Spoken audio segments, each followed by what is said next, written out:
Dua kelompok lagi. Selanjutnya aku panggilin untuk SMPN 78 Jakarta.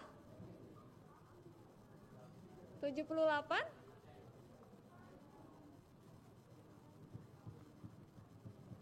Ada SMP 78.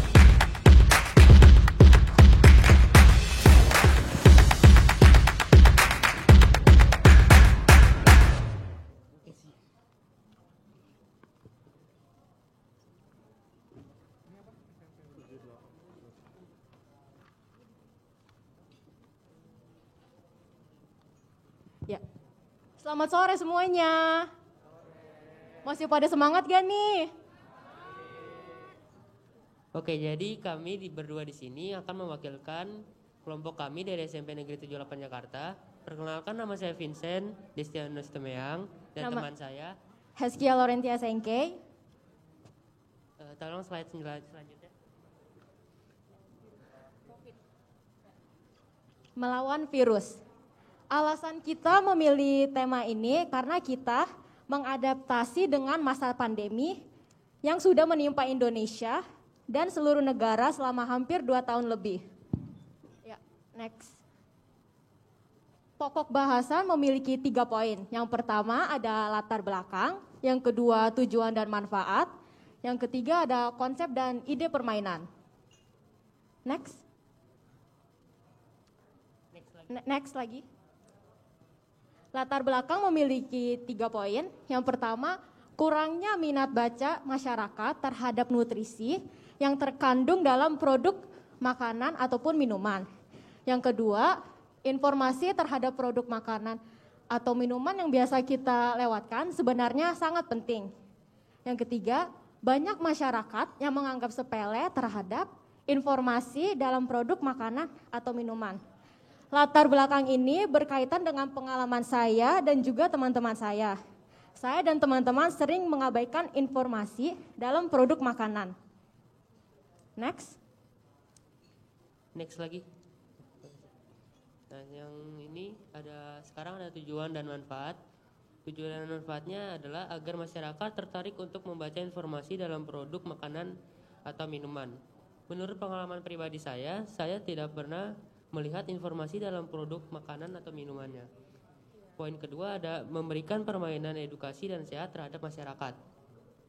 Menurut pengalaman pribadi saya, permainan-permainan zaman sekarang tidak mengedukasi dan kurang memberikan kesehatan bagi anak-anak seperti kita sekarang ini. Dan poin ketiga ada bermanfaat untuk membantu perkembangan fisik dan psikis. Mengapa begitu? Karena ide dari permainan kami ini harus melakukan jalan minimal 10 meter agar bisa melanjutkan ke dalam misi berikutnya. Next. Konsep dan ide permainan memiliki 4 poin yang penting. Yang pertama ada trigger, yang kedua action, yang kedua feedback, dan yang keempat progress. Next. Yang pertama trigger. Kita harus mendownload permainan game melawan virus terlebih dahulu. Untuk memainkan game tersebut, mereka harus membeli produk makanan atau minuman yang telah bekerja sama dengan produk tersebut. Di dalam fitur melawan virus terdapat scan barcode untuk men-scan kode barcode yang ada di dalam produk makanan atau minuman tersebut. Setelah scan barcode akan muncul informasi gizi dalam produk tersebut dan kemudian bisa memulai permainan dalam melawan virus. Lalu akan muncul pemilihan karakter untuk dimainkan melawan virus-virus tersebut. Virus-virus tersebut akan berwujud berbeda-beda, ada yang berjenis virus menyebabkan batuk, demam, dan lain-lain. Next.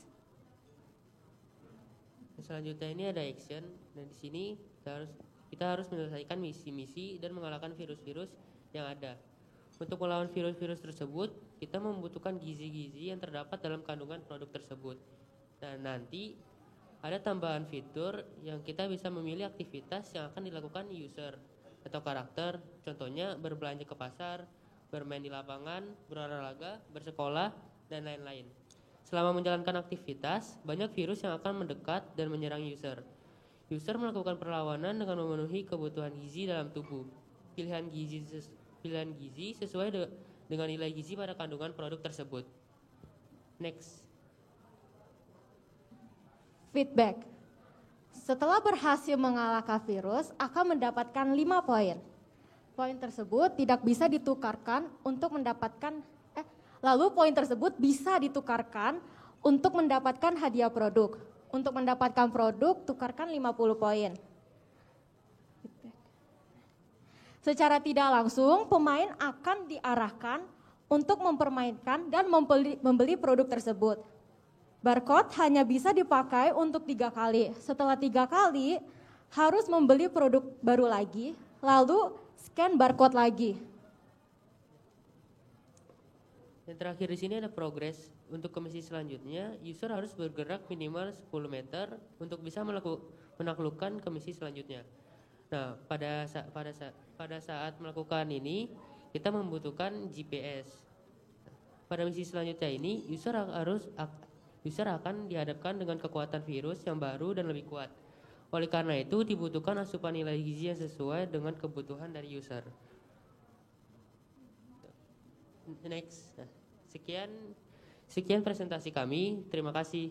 Mohon maaf jika ada salah kata dan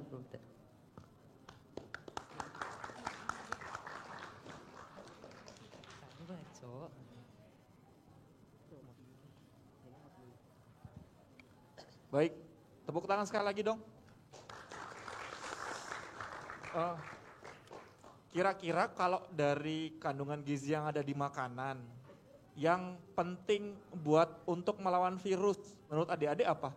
Gizinya apa? Ini tergantung. Tergantung. Ya, apa?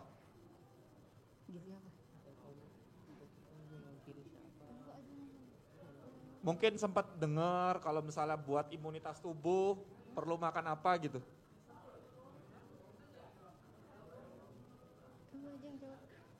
Iya nggak apa-apa. Protein kali ya? Protein, iya, protein omega, betul, nutrisi. omega, betul.